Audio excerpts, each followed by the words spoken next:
এই রকম মাদ্রাসা পৃথিবীতে হাজার হাজার, বাংলাদেশে শুধু 3 লক্ষের উপরে এই কোরআনী তালিমের মাদ্রাসা আছে।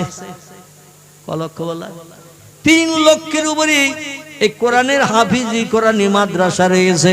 শুধু বাংলাদেশ নয়, আমাদের ভারতেও আছে, পাকিস্তানও আছে, ইরাকে, ইরানে, কুয়েতে, জর্ডান, পারস্য, তুরস্ক, যত মুসলিম দেশ আছে, এছাড়া বিধর্মীদের দেশও যেখানে যেখানে যেখানে আছে, সেখানে যদি মুসলমানেরা বাস করে তাহলে সেখানেও মাদ্রাসা আছে না নাই? আর এই মাদ্রাসায় কোরআনের হাফেজ বানানো হয়। পৃথিবীতে কোনো জায়গায় ভিন ধর্মাবলম্বীদের কোনো ধর্মীয় পুস্তক পড়ার জন্য কোনো মাদ্রাসা মক্তব নাই। তারা দেখে দেখে পড়ে, যত ধর্মাবলম্বী আছে তাদের ধর্মগ্রন্থ দেখে দেখে পড়ে। আর আমাদের কোরআন ছেলেদের সিনায়, মেয়েদের সিনায় জমা করে দেয়া হয়। সব ধর্মগ্রন্থগুলো যদি এক জায়গায় করা হয়, সব দেশের থেকে সরকারি মাধ্যম দিয়ে সব ধর্মগ্রন্থগুলো যদি এক জায়গায় করা হয়, করে যদি বস্তাবন্দি করে কিংবা পেট্রোল কেরোসিন ঢেলে দিয়ে সব ধর্মগ্রন্থগুলো যদি পড়ানো হয়, সব ধর্মগ্রন্থ পৃথিবী থেকে বিলুপ্ত হয়ে যাবে। কিন্তু আমাদের কোরআন কি পৃথিবী থেকে সব বাড়িতে বাড়ি থেকে কালেকশন করে নিয়ে আগুন ধরিয়ে যদি পড়ানো হয়, আমাদের কোরআন তারপরে থাকবে না চলে যাবে? আমাদের কোরআন তারপরেও থাকবে। তার কারণ হলো এই যে মাদ্রাসার ছাত্ররা কোরআনের হাফেজ হয়ে পাগড়ি মাথায় দিয়ে বাড়ি চলে যাচ্ছে।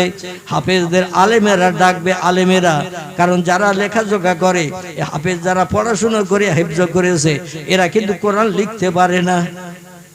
এরা কোরআন লিখতে বললে লিখতে পারবে না, কিন্তু অনর্গল পড়তে পারবে। আলেমেরা লেখার মাধ্যম দিয়ে পড়ে, এই জন্য হাফেজদের মুখে শুনবে আর আলেমেরা লিখে দেবে কোথায় বড় কাব লিখতে হবে, কোথায় ছোট কাব লিখতে হবে, কোথায় আইন লিখতে হবে, কোথায় গাইন লিখতে হবে, কোথায় তৈ লিখতে হবে, কোথায় জয় লিখতে হবে, কোন অক্ষরটা কেমন। এটা আলেমেরা 18 বছর মাদ্রাসায় পড়েছে এবং কলম দিয়ে দিয়ে তারা লিপিবদ্ধ করেছে। পরীক্ষা দেওয়ার সময় লিখে লিখে পরীক্ষা দিতে হয়েছে। এজন্য হাফেজ পড়বে, আলেমেরা কোরআন তৈরি করবে। 2 দিন 5 দিন 10 দিন সময় নিলেই নতুন কোরআন আবার প্রত্যেকের ঘরে ঘরে পৌঁছে যাবে। জোরে বলুন একটু সুবহানাল্লাহ। পৃথিবীর যত নামি দামি মানুষ কোরআনের বিরুদ্ধে মন্তব্য করুক না কেন, কিয়ামত পর্যন্ত কোরআনের রক্ষণাবেক্ষণ করবেন কে?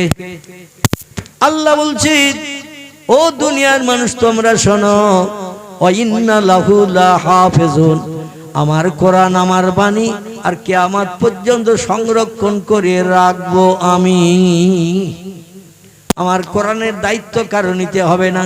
কোরআন পৃথিবীতে থাকবে কি না থাকবে অন্য ধর্মগ্রন্থের মতো এই চিন্তা কারো ঘুম কামাই করে করতে হবে না। কোরআন আমার বাণী, লৌহে মাহফুজের সংরক্ষিত মিষ্টি মধুর ভাষা, আর ওই ভাষার হেফাজতের দায়িত্ব আমি নিয়েই পৃথিবীতে পাঠিয়েছি।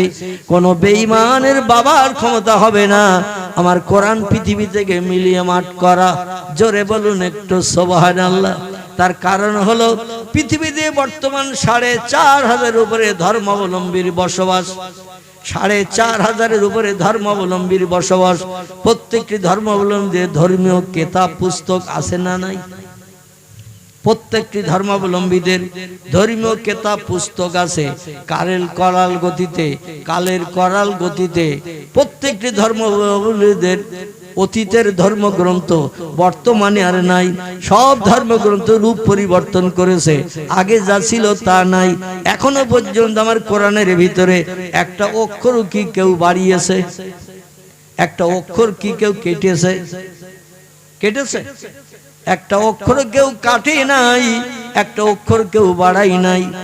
যা আল্লাহ পাঠিয়েছিলেন তাই এখনো আছে, আর কিয়ামত পর্যন্ত এই জন্য থাকবে। এই রকম মাদ্রাসা পৃথিবীতে হাজার হাজার, বাংলাদেশে শুধু 3 লক্ষের উপরে এই কোরআনী তালিমের মাদ্রাসা আছে। কলক্ষ বলা 3 লক্ষের উপরে এই কোরআনের হাফিজি কোরআনী মাদ্রাসা রয়েছে। শুধু বাংলাদেশ নয়, আমাদের ভারতেও আছে, পাকিস্তানও আছে, ইরাকে, ইরানে, কুয়েতে, জর্ডান, পারস্য, তুরস্ক, যত মুসলিম দেশ আছে, এছাড়া বিধর্মীদের দেশও যেখানে যেখানে যেখানে আছে, সেখানে যদি মুসলমানেরা বাস করে তাহলে সেখানেও মাদ্রাসা আছে না নাই? আর এই মাদ্রাসায় কোরআনের হাফেজ বানানো হয়। পৃথিবীতে কোনো জায়গায় ভিন ধর্মাবলম্বীদের কোনো ধর্মীয় পুস্তক পড়ার জন্য কোনো মাদ্রাসা মক্তব নাই। তারা দেখে দেখে পড়ে, যত ধর্মাবলম্বী আছে তাদের ধর্মগ্রন্থ দেখে দেখে পড়ে। আর আমাদের কোরআন ছেলেদের সিনায়, মেয়েদের সিনায় জমা করে দেয়া হয়। সব ধর্মগ্রন্থগুলো যদি এক জায়গায় করা হয়, সব দেশের থেকে সরকারি মাধ্যম দিয়ে সব ধর্মগ্রন্থগুলো যদি এক জায়গায় করা হয়, করে যদি বস্তাবন্দি করে কিংবা পেট্রোল কেরোসিন ঢেলে দিয়ে সব ধর্মগ্রন্থগুলো যদি পড়ানো হয়, সব ধর্মগ্রন্থ পৃথিবী থেকে বিলুপ্ত হয়ে যাবে। কিন্তু আমাদের কোরআন কি পৃথিবী থেকে সব বাড়িতে বাড়ি থেকে কালেকশন করে নিয়ে আগুন ধরিয়ে যদি পড়ানো হয়, আমাদের কোরআন তারপরে থাকবে না চলে যাবে? আমাদের কোরআন তারপরেও থাকবে। তার কারণ হলো এই যে মাদ্রাসার ছাত্ররা কোরআনের হাফেজ হয়ে পাগড়ি মাথায় দিয়ে বাড়ি চলে যাচ্ছে। হাফেজদের আলেমেরা ডাকবে আলেমেরা, কারণ যারা লেখাজোখা করে, হাফেজ যারা পড়াশোনা করে হিফজ করেছে, এরা কিন্তু কোরআন লিখতে পারে না। এরা কোরআন লিখতে বললে লিখতে পারবে না, কিন্তু অনর্গল পড়তে পারবে। আলেমেরা লেখার মাধ্যম দিয়ে পড়ে, এই জন্য হাফেজদের মুখে শুনবে আর আলেমেরা লিখে দেবে কোথায় বড় কাব লিখতে হবে, কোথায় ছোট কাব লিখতে হবে, কোথায় আইন লিখতে হবে, কোথায় গাইন লিখতে হবে, কোথায় তৈ লিখতে হবে, কোথায় জয় লিখতে হবে, কোন অক্ষরটা কেমন। এটা আলেমেরা 18 বছর মাদ্রাসায় পড়েছে এবং কলম দিয়ে দিয়ে তারা লিপিবদ্ধ করেছে। পরীক্ষা দেওয়ার সময় লিখে লিখে পরীক্ষা দিতে হয়েছে। এজন্য হাফেজ পড়বে, আলেমেরা কোরআন তৈরি করবে। 2 দিন 5 দিন 10 দিন সময় নিলেই নতুন কোরআন আবার প্রত্যেকের ঘরে ঘরে পৌঁছে যাবে। জোরে বলুন একটু সুবহানাল্লাহ। কিয়ামত পর্যন্ত কোরআন পৃথিবীতে কোন ধর্মাবলম্বী হিংসা করে বিলুপ্ত করতে পারবে না। কোরআন ততদিন পর্যন্ত থাকবে, আল্লাহ যতদিন পর্যন্ত কোরআন পৃথিবীতে রাখবেন। তবে এক সময় কোরআন পৃথিবী থেকে উঠে যাবে। মানুষ যখন আর কোরআন পড়বে না, কোরআন বিশ্বাস করবে না, কোরআন মেনে চলবে না, নায়ক নায়িকা, বিজ্ঞান, দর্শন, ইঞ্জিনিয়ারদের তারা জীবনের আদর্শ মতো চিন্তা ভাবনা করে চলবে। মান তাশাব্বাহা বিকওমিন ফাহুয়া মিনহু। আল্লাহ নবী বলছেন আমার উম্মতরা এমন একটা সময় আসবে, বিধর্মীদের জীবন আদর্শ, কথাবার্তা, খাওয়া দাওয়া, চালচলন আমার উম্মতরা বাস্তবে রূপদান করে চলবে। ইসলামী আদর্শ আমার উম্মতদের যখন পছন্দ হবে না, ইসলামী আদর্শ যখন মেনে চলবে না, ওই সময় আমি আল্লাহ আমার আসমানি লৌহে মাহফুজের মিষ্টি মধুর সত্য বাণী, সত্য কথা আল কোরআন আমি পৃথিবীতে রাখবো না। আমি কোরআন একদিন রাতের বেলা আসমানে উঠিয়ে নেব। আর কোরআন যতদিন এই পৃথিবী থেকে আসমানে উঠে না যাবে, ততদিন দুনিয়া ধ্বংস হবে না। এই কোরআন একদিন থাকবে না, কিন্তু যার ঘরে যা আছে সব সাদা কাগজ থাকবে, অক্ষরগুলো সব উঠে চলে যাবে। আর যতদিন কোরআন আসমানে উঠে না যাবে, ততদিন দুনিয়া ধ্বংস হবে না, কিয়ামত হবে না। এই জন্য কোরআন থাকা ভালো না খারাপ? কোরআন থাকা ভালো। আসুন এই কোরআনের কথা এবার একটু বলি। একটা ছোট্ট তথ্য দেব। রাত গভীর হয়ে গেছে, শীতকালীন সময়, তবে আল্লাহর অফুরন্ত রহমত, এই মাদ্রাসা কমিটি একেবারে খুব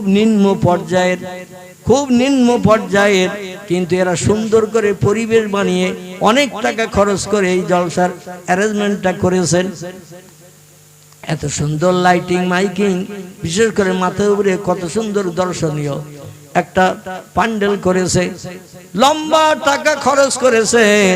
আমার ভাইরা, উদ্দেশ্য হলো কোরআনের সৌন্দর্য রক্ষা করা। জোরে বলুন একটু সুবহানাল্লাহ। আল্লাহ বলেন আমি মরারে জিন্দা করি, জিন্দারে মারি। এটাকে বিশ্বাস হয় আপনাদের? হয়? যদি বলেন হুজুর I don't like your theory, আপনার যুক্তি আপনার কথা আমরা বিশ্বাস করি না। বিজ্ঞান যেটা পারে না, ইঞ্জিনিয়ার পারে না, ডাক্তার পারে না, মাস্টার পারে না, ভূতত্ত্ববিদরা পারে না, ভৌগোলিক পারে না, ঐতিহাসিক পারে না। আর আপনি বলছেন আল্লাহর কোরআনে আল্লাহ বলেছেন মরারে আমি জিন্দা করি, জিন্দারে আবার মারি। শুধু একটু শব্দ ব্যবহার করি, কোন কি শব্দ? কোন শুধু একটু বলি, ফায়াকুন সঙ্গে সঙ্গে হয়ে যায়। এটা হলো আমি আল্লাহ, আমার ক্যারিশমা। জোরে বলুন একটু সুবহানাল্লাহ। আল্লাহ কেমন মরা জিন্দা করেন আর জিন্দারে কেমন মারেন, দুই দিকে একটা একটা ছোট্ট তথ্য দেব। শোনার মতো মানসিকতা আছে না নেই? যদি থাকে তাহলে বলবো, আর যদি না থাকে তাহলে এখানেই দোয়া করে দিয়ে দেব। আমার পূর্ববর্তী বক্তা আপনাদের কাছে কিছু হাত পেতেছে, আপনারা যথেষ্ট তার হাতে মানে সাহায্যের জবানি দিয়ে আপনারা ওয়াদা করেছেন। আমার আবার আগামীকাল প্রোগ্রাম আছে মালদা জেলার ইংলিশ বাজার, সকালেই বেরিয়ে যেতে হবে। গতকাল ছিলাম বাংলাদেশে, সেটাও তো বললাম আমি এসে। এই জন্য আমার একটু সকালে সকাল আজকে বাড়ি গেলে ভোরবেলা আবার উঠে নামাজ কালাম করে একটু গোসল করি, গরম পানি দিয়ে গোসল করে বেরিতে হবে। সেদিকেও মগজে ঘুরপাক খাচ্ছে। তবে ছোট্ট ছোট দুটো কথা, একটা জেন্দারে আল্লাহ কেমন মারেন, মরারে কেমন জেন্দা করেন, দুই দিকে দুটো তথ্য দেব। কোরআন যে সত্য এখনো পর্যন্ত পৃথিবীর মানুষ যে বিশ্বাস করে, কিছু মানুষ বিশ্বাস করে না। আসুন তার বাস্তব তথ্যটা আপনাদের কাছে পরিবেশন করি।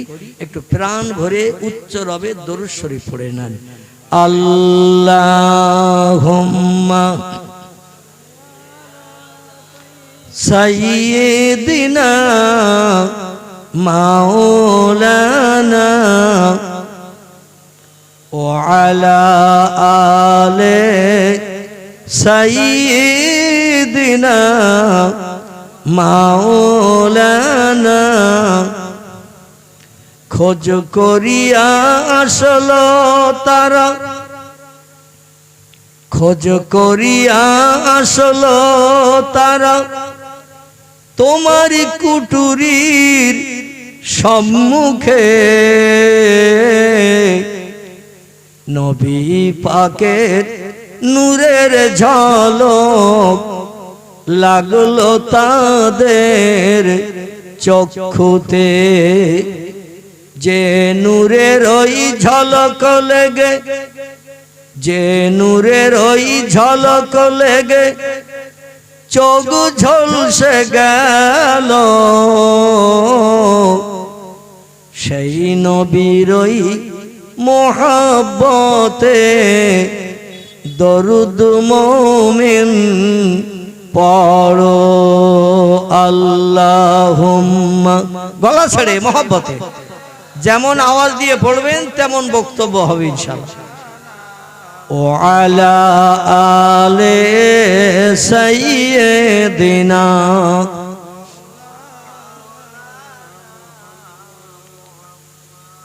ইরাকের দেশে আল্লাহর দুইজন ওলি ব্যক্তির আগমন হয়েছিল। একজন ব্যক্তির নাম হযরত আল্লামা হাফেজ কারি সরি শক্তি রহমাতুল্লাহ আলাইহি। কি নাম বললাম? সরি শক্তি রহমাতুল্লাহ আলাইহি।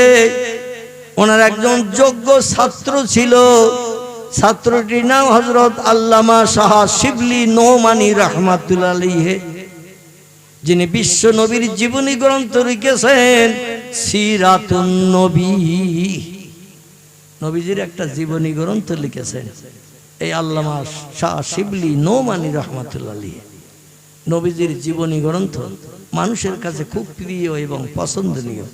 নবীর ভালো জীবন হিসাবে বিশ্ববাসীর কাছে খুব পছন্দনীয়। বইটির নাম হলো সিরাতুন নবী। নবীর জীবন আদর্শ নিয়ে একটা বই লিখেছেন তিনি। এই ছাত্রটি যার নাম হযরতে আল্লামা শাহ শিবলি নোমানী রহমাতুল্লাহ আলাইহি,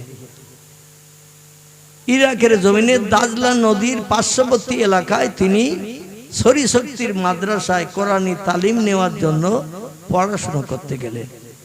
আজকের যেমন তিনটে ছেলে পাগড়ি নিল, সবকে এক পাড়ার, বিভিন্ন জায়গাতে নাকি বিভিন্ন জায়গা থেকে পড়তে এসেছে।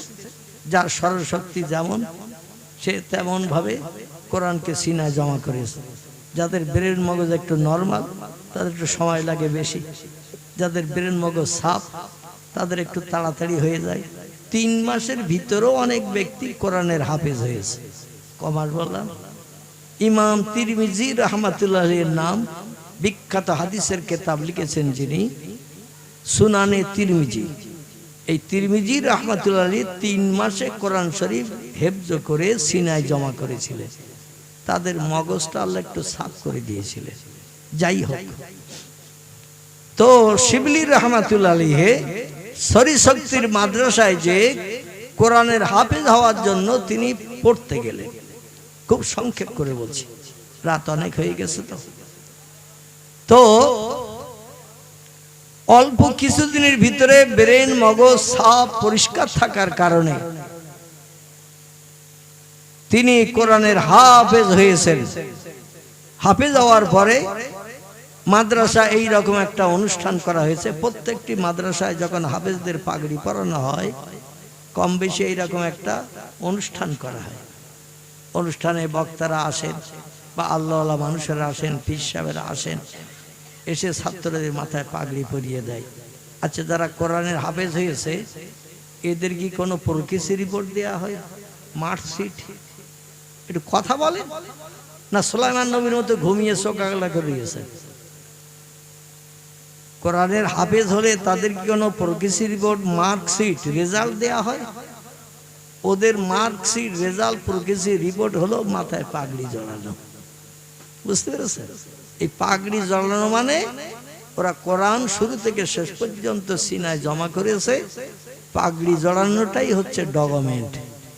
এই জন্য ছেলেরা এই পাগড়িটা খুব সযত্নে রেখে দেয়, কারণ এটাই তার হাফেজ হওয়ার ডকুমেন্ট।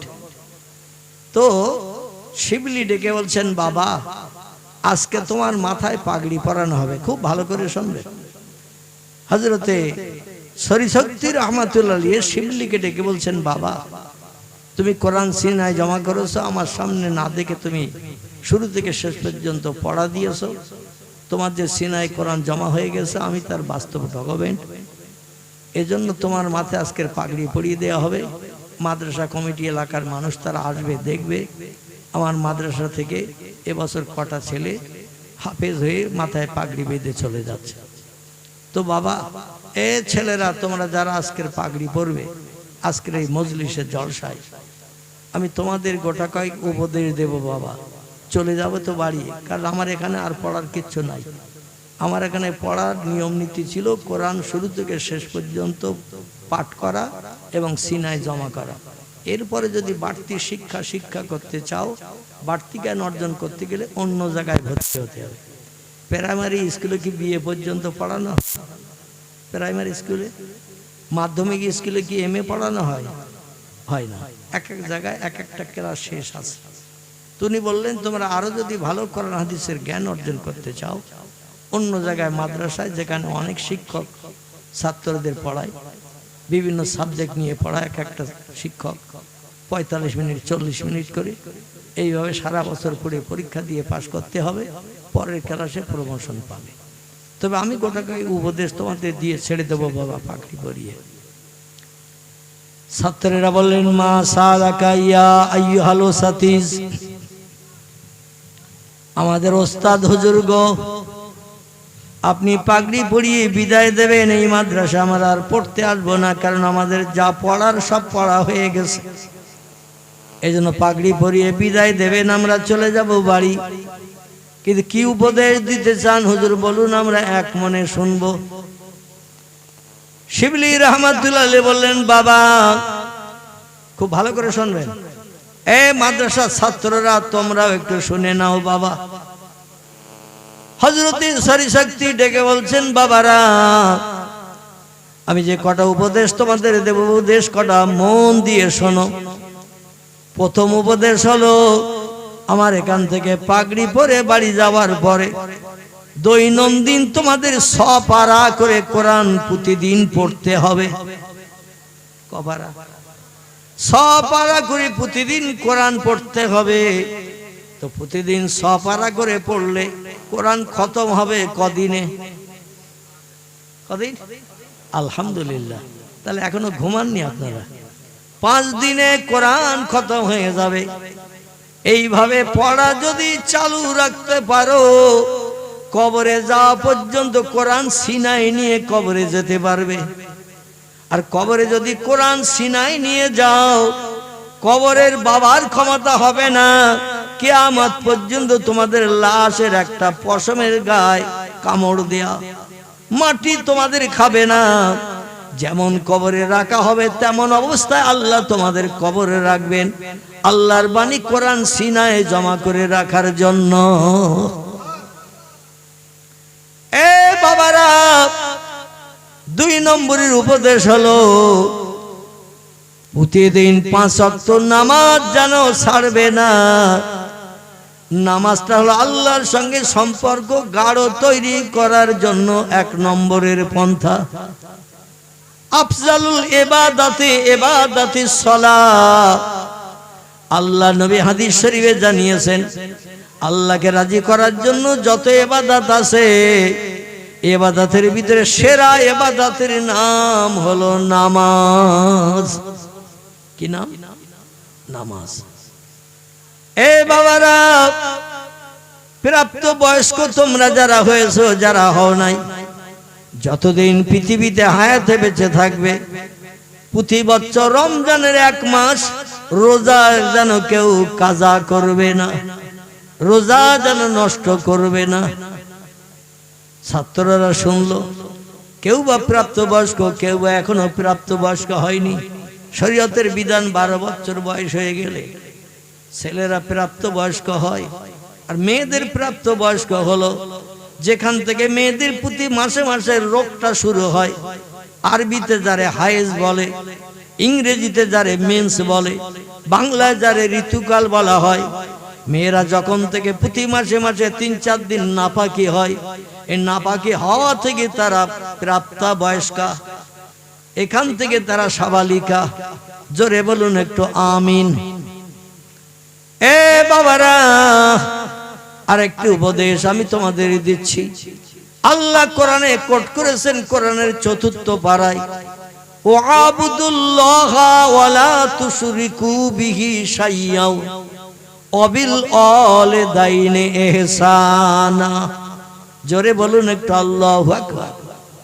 আল্লাহ কোরআনে কোট করে দিয়েছেন, আমার দুনিয়ায় বসবাস করবে তোমরা, আমার নেয়ামত খাবে তোমরা, আমাদের অনুদান সুন্দরী বিবি বাচ্চা নিয়ে সংসার জীবনে সুখ ভোগ করবে তোমরা, আমার জমিনে ঘর বেঁধে বর্ষার পানির হাত থেকে বাঁচবে তোমরা, শীতকালে শীততাপ থেকে নিষ্কৃতি পাবে, ঘরের দরজা জানলা লাগিয়ে ঘর বানানোর কারণে। যেখানে ঘর বানাবে ও জমিন হলো আমি আল্লাহ আমার। এজন্য আমার ইবাদত যেন কোনোদিন ভুলো না, আমার ইবাদত যেন কোনোদিন ছেড়ো না। নবী বলেন, সব থেকে উত্তম ইবাদতের নাম হলো নামাজ।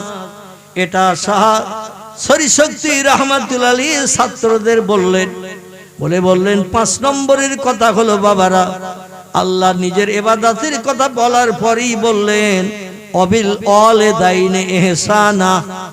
তোমাদের বাপ মায়ের সঙ্গে ব্যবহার ভালো রাখবে, বাপ মায়ের সঙ্গে যেন দুর্ব্যবহার করবে না। আমার থেকে তুমি বেশি বোঝো, কথা বলো না। এখানকার ছেলেরা অবশ্য ধমকি দেয় না, নরম স্বরে মায়ের সঙ্গে কথা বলে, বাপের সঙ্গে কথা বলে। কিন্তু অনেক জায়গায় দেখা যায় বাপেরে ভাতও দেয় না, মারও ভাতও দেয় না। মাঝে মধ্যে বলে, বাপের বাড়ি যাও, আমি আর খেতে দিতে পারবো না। আর এই বলার মূলে থাকে একজন, আমি তারে বিশেন মন্ত্রী বলি। কি মন্ত্রী? আমি তারে বিশেন মন্ত্রী বলি। সারা রাত 1 বালিশে মাথা দিয়ে কান কামড়ায় যারা। তোমার মা বুড়ি হয়ে গেছে, পেশাব করে, পায়খানা করে, নোংরা করে, ঘর দুর্গন্ধ হয়। তোমার মারে বাপের বাড়ি পাঠিয়ে দাও, সেখানে যা পারে করুক। আমরা বাড়ি পরিষ্কার পরিচ্ছন্ন রাখার জন্য তোমার মারে আর রাখবো না। অন্যথায় তোমরা যেখানে বুড়ি বাপেরে মারে, সরকারি তরফ থেকে কিংবা বেসরকারি তরফ থেকে বৃদ্ধ বৃদ্ধাদের এক জায়গায় রাখা হয়, সেখানে পরিবেশন করানো হয় টাকার বিনিময়ে। এর কি বলা হয়? বৃদ্ধাশ্রম। তোমার মারে বৃদ্ধাশ্রমে রেখে এসো, 2000-4000 দিতে হয় তোমার মাইনের থেকে দিও। আমি নাকে কাপড় দিয়ে দিয়ে আর পারি না। অবশ্য খিদিরপুরের মারা এরম ঘটনা জীবনে ঘটায়নি, আর ভবিষ্যতে ঘটবে না। তারা যদি একটাবার চিন্তা করে আমার বাপ মার সঙ্গে আমার ভাবিরা যদি এই রকম দুর্ব্যবহার করে, তাহলে আমার জন্য করাটা স্বভাব হবে। কিন্তু আমি যদি এই রকম দুর্ব্যবহার করি, আমার ভাইয়ের স্ত্রীরা আমার দেখা দেখি তারাও ওই রকম ব্যবহার করবে না, করবে না। ওর ওনার মেয়ে যখন শাশুড়ি তাড়িয়ে দিচ্ছে, শাশুড়ি মারতেছে, মাঝে মাঝে গলা ধাক্কান দিচ্ছে, তাহলে আমরা আর কেন শাশুড়ির ভাত দেব, শ্বশুরের ভাত দেব? দেখা দেখি চাষ গায়ে গায়ে বাস, একজনের দেখলে আরেকজন সেই পন্থা অবলম্বন করে। আল্লাহ বলেন অবিল ওয়ালিদাইনি ইহসানা, বাপ মায়ের সঙ্গে ইহসান করবে, ভালো ব্যবহার করবে, নরম স্বরে কথা বলবে।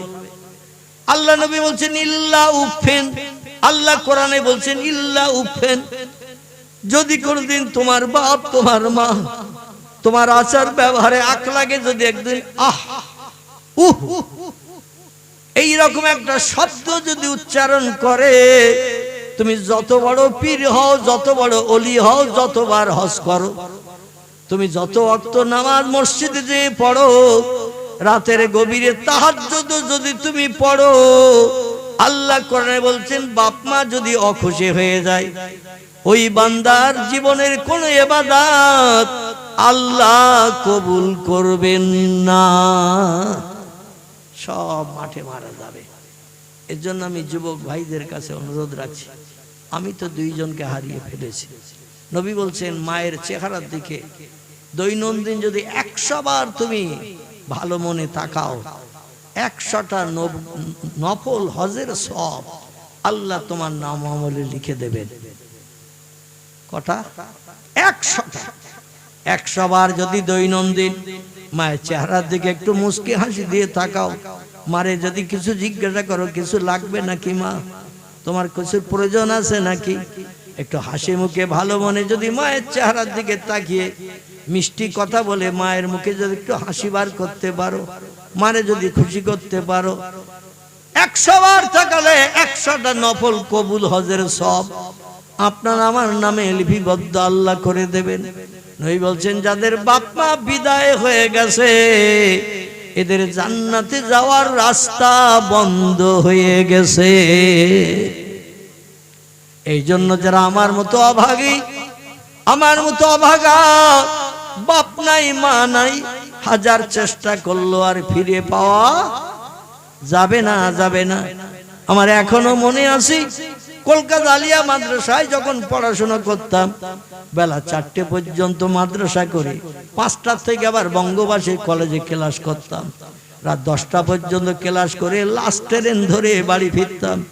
বাড়ি আসতে আসতে কোনোদিন 12:30টা, ট্রেন মাঝে মধ্যে লেট হলে 1টাও বেজে যেত। ওই ভ্যাবলা স্টেশনে নেমে হাঁটতে হাঁটতে বাড়ির দরজায় যখন আসতাম, বাড়ির অধিকাংশ মানুষ সব গোপ্র সাপের নাকের আওয়াজে ফোঁস করে ঘুমাতো। বাড়ি ফিরে দেখি ঘরের বারান্দায় টিপ টিপ করে একটা লম্প বাতি টেমি জ্বলছে। টেমি বোঝেন তো? টেমি এখন তো সব বাড়ি বাড়ি ইলেকট্রিক লাইন, টেমির আর লাইন নাই, টেমি জ্বলছে পিট পিট করে।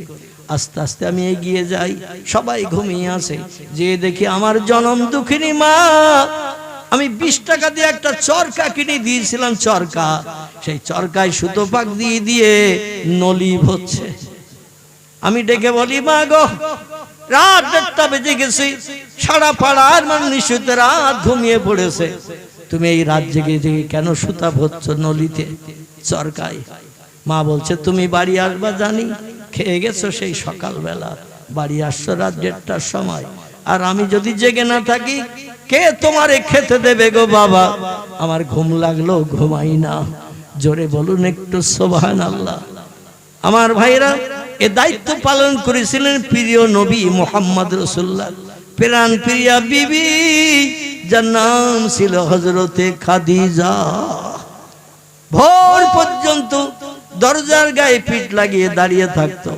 স্বামী কলেমার দাওয়াত দিয়ে ভোরবেলা গোপনে গোপনে ঘরের দরজায় আসবে, আমারে জোরে ডাকতে পারবে না, কারণ পাশে আবু জেহেলের ঘর, আবু লাহাবের ঘর। ওরা যদি শুনতে পায় ডাকের আওয়াজ, দৌড়ে এসে বলবে আইনা তাজহাবিয়া মুহাম্মদ, এত রাত্রে তুমি কোথা থেকে আসছো? আর নবীরা কি মিথ্যা কথা বলে? নবী তো ঘুরিয়ে আমাদের মতো মিথ্যা কথা বলতে পারবে না। একটু প্রয়োজনে অমুক জায়গায় খেজুর বাগানে গিয়েছিলাম, মিনা ময়দানে গিয়েছিলাম, নিজের প্রয়োজন ছিল। আমরা মাঝে মধ্যে ঘুরিয়ে বলি না? পয়গম্বরে মৌলিদের দুটি আদর্শ অতি উত্তম। একটি আদর্শ হলো তারা মিথ্যা কথা বলে না। 2 নম্বরের আদর্শ হলো বাপ মাকে কোনোদিন অখুশি করে না। জোরে বলুন একটু সুবহানাল্লাহ। আমার ভাইরা, শাহ শিবলি ডেকে বললেন, শাহ সরি শক্তি রহমাতুল্লাহ ডেকে বললেন, ছাত্ররা বাড়িতে যখন চলে যাবে বাপ মা যেটা বলবে সেটা মান্যতা দেবে, বাপ মায়ের সঙ্গে সম্পর্ক ভালো রাখবে, বাপ মা যে হুকুম করবে সেটা বাস্তবে রূপদান করে পিতা মাতার মুখে হাসি ফুটাবে। তাহলে আল্লাহ তোমার উপরে রহম করম দান করবেন, তুমি আল্লাহর প্রেমিক প্রিয় বান্দা সাব্যস্ত হয়ে যাবে বাবারা। তাহলে তোমাদের ভবিষ্যতে কারো কাছে যে আর হাত পাততে হবে না। জোরে বলুন একটু আমিন। শিবলি বাড়ি ফিরে আসবেন অন্য ভাইদের সঙ্গে। হুজুর শেষ কথাটা বললেন, বাবারা আমি আর একটা উপদেশের কথা বলছি, এটার একটু মান্যতা দেওয়ার চেষ্টা করবে। ছাত্রা বলো, মা সালাকা ইয়া আইয়ুহাল ওসাতিস, আমাদের ওস্তাদ হুজুর গো বলুন আমাদের আর কি মান্যতা দিতে হবে? উনি বললেন, যখন বাড়ি চলে যাবে আল্লাহর কোরআনের তালিমের জন্য একটা মাদ্রাসা তৈরি করবে। এই হাফেজ ইয়াকুব সাহেব, পাড়ার আরো তো আলেম হাফেজ মোল্লা মৌলবী অনেক আছে না নাই? এই খিদিরপুর গ্রামে আরো আছে না নাই? কিন্তু তার সৎ উদ্দেশ্যটা কতটা একটু চিন্তা ভাবনা করেন। শাহ সরি শক্তি রহমাতুল্লাহ বললেন, বাবারা বাড়ি যে একটা কোরআনী তালিমের মাদ্রাসা বানাবে, এলাকার ছেলে মেয়েদের কোরআনী তালিম দেবে। আল্লাহর কোরআন যে ঘরে তেলাওয়াত হয় সে ঘরে আসমানি গজব পর্যন্ত আসে না। জোরে বলুন একটু সুবহানাল্লাহ। আল্লাহ হাড়িতে দানায় দানায় বরকত দেয়, রুজিতে শ্রীবৃদ্ধি করে দেয়। রোগ বেমারি থেকে আল্লাহ ওই বাড়ির মানুষকে নিষ্কৃতি রাখেন। আসমানি গজব বালা মুসিবত ওই ঘরে আসে না যে ঘরে দৈনন্দিন কোরআন তেলাওয়াত হয়। জোরে বলুন একটু সুবহানাল্লাহ। শিবলি উপদেশ কটা শুনেনি, বাড়ি ফিরে আসলেন, কিন্তু ঘটনা হলো তার বাবা দুনিয়ায় বেঁচে নাই। অধিকাংশ মাদ্রাসায় দেখবেন বাপ হারা ছেলে, মা হারা ছেলে, এই রকম ছেলেদের মাদ্রাসায় ভর্তি করানো হয়। কারণ স্কুল কলেজে পড়াতে গেলে টাকা পয়সা খরচ হবে। যিনি অভিভাবক দুনিয়া থেকে বিদায় হয়ে গেছে, বই কিনে দেবে কে, জামা কাপড় কিনে দেবে কে, পরীক্ষার ফিস দেবে কে? দেওয়ার তো কেউ নাই।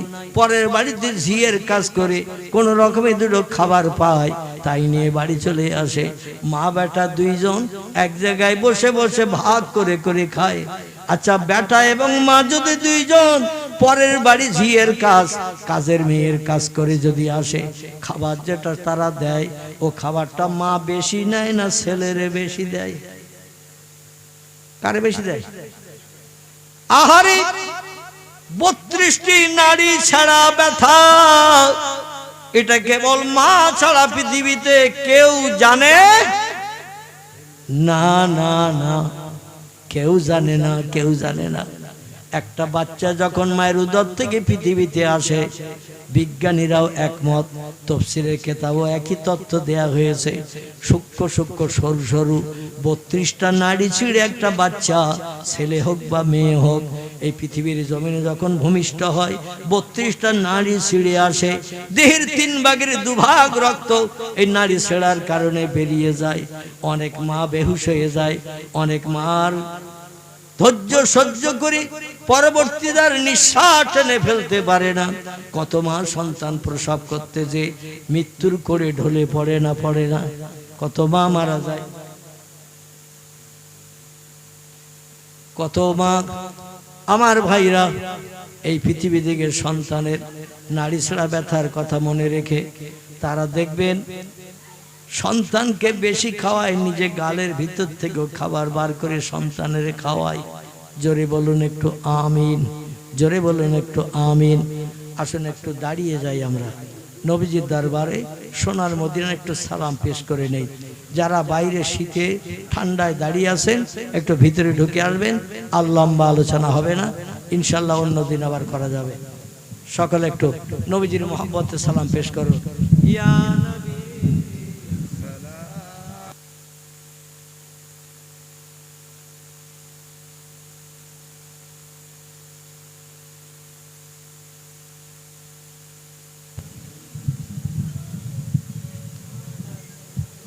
বক্তারা বক্তৃতা করলে গা গরম হয়, আর শ্রোতারা বসে বসে শুনলে কিন্তু হিমালয় পাহাড় হয়ে যায়। এই জন্য আমি এত সময় আপনাদের জোরে আওয়াজ দিয়ে কথা বলতে বলি নাই, আর বললেও আপনারা আমার কথার মর্যাদা তেমন দিতে পারেন নাই। তো নবীর মহব্বতে আওয়াজ কি একটু বেশি করে তোলা যাবে না? ভোর 4টের মতো আওয়াজ দিয়ে নবীর শানে দরুদ পড়বে। সালাম একটু মহব্বতের সঙ্গে উচ্চ রবে পড়ুন। ইয়া নবী সালাম, ইয়া রাসূল সালাম, ইয়া হাবিব সালাম আলাইকা সালাতুল্লাহ।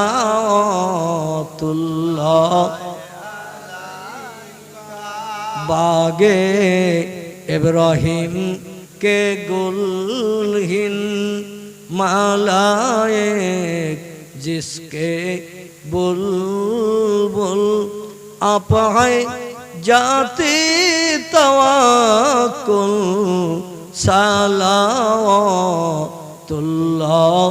अलैका या नबी सलाम, या रसूल सलाम, या हबीब सलाम सलावतुल्लाह।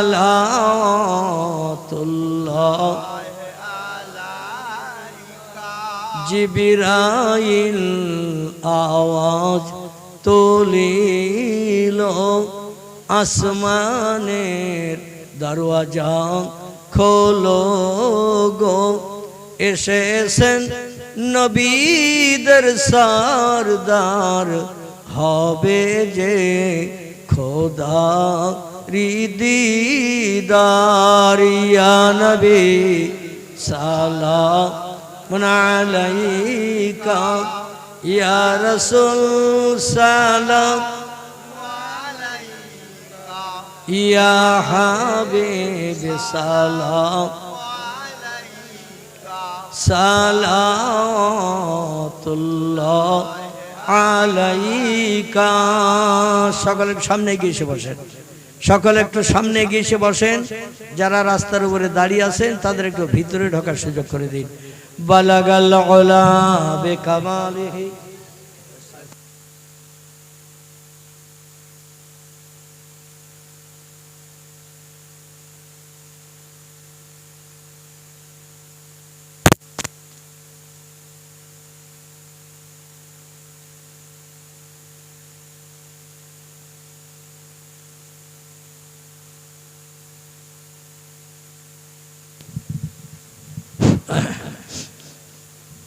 আরবের বুকে মক্কার পরে মামিনার যেথায় ঘর, খোদার করুণা কাউসার হয়ে ঝরসে বারংবার। বালাগাল উলা বেকামালিহি কাশাফাত দুজা বেজামালিহি হাসনাতু জামিউ খিসালিহি सल्लु अलैहि व आलिहि। আল্লাহু আকবার। দেখতে দেখতে পৌনে 1টা বেজে গেছে, এখনো তো দোয়া বাকি। আবার আপনারা অনেকে অদমের হাতে কিছু ভিক্ষা দেবেন বলে প্রস্তুতি নিয়ে আসেন, সেটাও আমি জানি। তবে এই কোরআনী তালিমের মাদ্রাসা। এই মাদ্রাসার কত মর্যাদা, কত দাম আল্লাহ দিয়েছেন। আমি সেই উপলক্ষ করে একটা ছোট্ট তথ্য আল্লামা শিবলি নোমানী রহমাতুল্লাহের জীবন ইতিহাসের একটা তথ্য দিচ্ছিলাম। কিন্তু জিন্দাকে কেমন আল্লাহ মারেন আজকের আর আলোচনাটা হবে না। মরারে আল্লাহ কেমন করে জিন্দা করেন ওই আলোচনাটা আমি রাখবো। রাজি আছেন সকলে? আচ্ছা, দোয়া হওয়ার আগে উঠে যাবেন কে কে বাড়ি, একটা হাত তোলেন তো দেখি। দোয়া হওয়ার আগে হ্যাঁ যাবেন না তো? আমি তো ঘরের পোল্ট্রি মুরগি, আমি তো বাইরের কোনো বক্তা টক্তা না। কম বেশি 2-2.5 বছর ছাড়া 40 বছর আপনাদের গ্রামে আসতেছে। মাঝখানে 2-2.5 বছর কঠিন রোগে আক্রান্ত থাকার কারণে আসার মতো পরিবেশ ছিল না, এজন্য আমি আসতে পারি নাই। আল্লাহ কবরে যাত্রীকে আবার চেয়ারে বসার সুযোগ দিয়েছেন, এজন্য শুকরিয়া কোটি কোটি কোটি কোটি মাহবুদের দরবারে রাখি। জোরে বলুন একটু সুবহানাল্লাহ। তো শিবলি হুজুরের কথা শুনে বাড়ি ফিরে এসে, খুব সংক্ষেপ করে গল্প আকারে বলছি, বাড়ি ফিরে এসে ইরাকের দেশে একটা নদী আছে, কম বেশি আপনারা নদীর নামটা জানেন। এই নদীটির নাম হলো দাজলা নদী। কি নাম বললাম? দাজলা নদী, জাজলা না, দাজলা। এই দাজলা নদীর কিনারায় তিনি একটা মাদ্রাসা তৈরি করেছেন হুজুরের কথাকে বাস্তবে রূপদান করতে, এবং বললেন, বাবারা, মাদ্রাসা তৈরি করে এলাকার ছেলে মেয়েদের কোরআনি তালিম দিলে তোমার ভান্ডার থেকে কর্পূর আর বেরিয়ে যাবে না। কর্পূর বোঝেন তো? পেট্রোলের ব্যারেলে সিবি যদি খুলে রেখে দেন 3 দিন, ওর ভিতরে পেট্রোল আর 5 লিটার থাকবে তো। কর্পূরের মুখ যদি আলগা করেন সিবি ছোট বোতলে, দেখবেন ও আস্তে আস্তে গুঁড়ো ছোট হয়ে যাবে, কারণ এ খুব বেশি সময় থাকে না। তো যাই হোক, কোরআন সিনায় জমা করে রাখার জন্য হুজুরের নির্দেশটাকে বাস্তব জীবনে রূপদান করতে যে ইরাকের বিখ্যাত নদী দাজলা নদী, আর একটা নদী আছে ফোরাত। কি নাম বললাম? ফোরাত। এই নদীর তলা শুকিয়ে যাবে, পয়গম্বর 1450 বছর আগে বলেছে। এই নদীর পানি শুকিয়ে যাবে, তলা বেরিয়ে যাবে, আর এই ফোরাতের নদীর তলায় সোনার পাহাড় বেরিয়ে যাবে। আচ্ছা, এই খবর যদি আমরা শুনি, নদীর পানি শুকিয়ে গেছে, তলায় সোনার পাহাড় বেরিয়েছে, আমরা এখান থেকে দৌড়বো না? দৌড়বো না? 1 ভরির দাম এখন কত? 1,40,000। তো 40 জায়গায় আরো 5,000 কম করে ধরি, 1,35,000 টাকা। ছোট্ট একটা 1 টাকার কয়েন, 1 টাকার কয়েন, ও 10 গ্রাম ওজন। আগে দুটো 10 নয়া পয়সা, দুটো দিলে 10 গ্রাম হতো, 5 গ্রাম করে। তো ছোট্ট একটা সোনার দোলা 1,35,000 টাকা। এতটা যদি পাজা করে সিঁড়ি একবার বাড়িয়ে আনি, তাহলে আর কোনোদিন কাজ টাজ করতে হবে বলে মনে হয়? টোটো টোটো চালাতে হবে? মসজিদে ইমামতি করার দরকার হবে? হবে? কারোর কিচ্ছু করার দরকার হবে না। শুধু একটু একটু কাটবো, আর বসিরহাটে সেনকো বা এইরকম আলপনা আছে না, জুয়েলার্স, শুধু যেয়ে বলবো যে মাল ওজন করে, নগদ পয়সা মিটিয়ে দেন। কিন্তু এই সোনা নিতে যাবে পার্শ্ববর্তী বিভিন্ন দেশের মানুষ। এই সোনা নিতে যেয়ে 1,999 জন মারা যাবে, একজন বাঁচবে। কজন? 1,000 লোকের ভিতরে 999 জন ফাইট করতে যে, এ বলে আমি নেবো, ও বলবে আমি নেবো। এই নিয়ে কেউ কাউকে দিতে চাইবে না, আত্মসাৎ করতে চাইবে, সেখানে লড়াই হবে। 1,000-এর ভিতরে 999 জন মারা যাবে, একজন বাঁচবে। এইভাবে শেষে দেখা যাবে সোনা নেওয়ার লোক নাই। জোরে বলুন সুবহানাল্লাহ। আমার ভাইরা, তো ফোরাত নদী যার কিনারায় কবরস্থ হয়ে আছেন কারবালা নামক প্রান্তরে বিশ্ব নবীর প্রিয় নাতি ইমাম হোসেন রাদিয়াল্লাহু। আর এই ইরাকের আরেকটি এলাকা, সেখানে আছে দাজলা নদী। সেইখানে শাহ শিবলি নৌমানি রহমতুল্লাহ হুজুরের কথার মর্যাদা দিয়ে মাদ্রাসা বানিয়েছে। তো এলাকায় ঢাটরা দিল, যেমন আপনাদের ইয়াকুব সাহেব মাদ্রাসা করে এলাকায় খবর দিয়েছে না দেয়নি, যে এখানে ছেলে মেয়েদের কোরআনি তালিম দেওয়া হবে, আপনারা ছেলে দেন মেয়ে দেন পড়ান। প্রত্যেকটি কর্তৃপক্ষ এলাকায় জানান দেয়। তো উনি জানান দিয়েছেন, দেশের লোকেরা বলছে ফকির বিদ্যা শিখিয়ে ছেলে মেয়েদের কোনো লাভ নাই। এটা আল্লামা রুহুল আমিনের জমানায়ও ওই ভবানীপুরের জমিদারেরা বলেছিল, এ রুহুল আমিন, তুমি ফকির বিদ্যা শিক্ষা করে কি পয়সায় করে? আমার 3টে ছেলে, একটারে ব্যারিস্টার করব, একটারে উকিল করব, একটারে মাস্টার করব। ভবানীপুরে জমিদার বাড়ির লোক, মানে খেয়াঘাট পেরিয়ে ওপারে যেই ওখানে ছিল তারা শিকারী শিকারী শিকারী বাবু, খোঁজ নেবেন পেয়ে যাবেন। তা আল্লামা হুজুর বললেন, একটারে আপনি ব্যারিস্টার কেন করবেন? বলে জজ হিসাবে তিনি রায় দেবেন, অনেক বড় মাইনে পাবেন, সরকারি মাইনে। বলে আরেকটার উকিল করবেন কেন? বলে হাজার হাজার বিঘে জমি আছে, একটা ছেলে উকিল করলে আর উকিল ধরে পয়সা দিতে হবে না জমি ঠিকঠাক করতে। বলে আরেকটারে কি করবেন? বলে মাস্টার করবো, 3 ছেলে আমার, 3টে ছেলের একটা মাস্টার করবো। বলে মাস্টার করে কি লাভ হবে? বলে মাস্টার দলিলপত্র পড়বে আর ভাইদের যুক্তি পরামর্শ দেবে, এইভাবে এই কাজ করতে হবে, তাহলে জমি আর কেউ কেড়ে নিতে পারবে না। তো বললেন ঠিক আছে। শিকারী বাবু, আমার বাবা মুন্সি দবিরউদ্দিন আমারে মৌলভী লাইনে পড়াচ্ছেন, আমি মৌলভী হয়েছি, ওয়াজ নসিহত করছি, কিন্তু আপনার মনে কি হয় আমার আয় কম, আপনার ছেলেদের আয় বেশি? বলে সরকারি চাকরি করবে, হাজার হাজার টাকা মাইনে পাবে, ওকালতি করবে, লোকের কাছ থেকে টাকা নেবে, জায়গা জমি ঠিক করে দেবে, মাস্টার হবে, চাকরি করবে, মাইনে পাবে, বাড়ি জায়গা জমিগুলো রক্ষণাবেক্ষণ করার সুবিধা পাবে, লোকেরা দলিল দেখাতে হবে না। বলছেন শোনেন, আমি রুহুল আমিন এই মৌলভী হয়ে ফকিরি বিদ্যা শিক্ষা করি, আল্লাহ এত টাকা আমারে দিয়েছেন, বসিরহাট থেকে শ্যামবাজার পর্যন্ত কম বেশি 70 কিলোমিটারের মতো রাস্তা। আমি রুহুল আমিন ইচ্ছা করলে 2 ধারের 10 কাঠা করে জমি আমি কিনে নিতে পারি। আর একটু জোরে বলা যাবে না?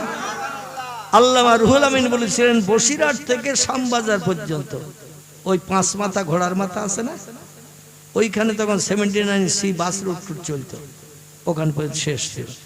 বলে আমি ইচ্ছা করলে এই 70 কিলোমিটারের মতো রাস্তা 2 ধারের মেন রোডের ধারে জমি আমি 10 কাঠা করে কিনতে পারি। শিকারী বাবু শুনি তো থ। আচ্ছা হুজুর কথাটা মিথ্যা বলেছিলেন?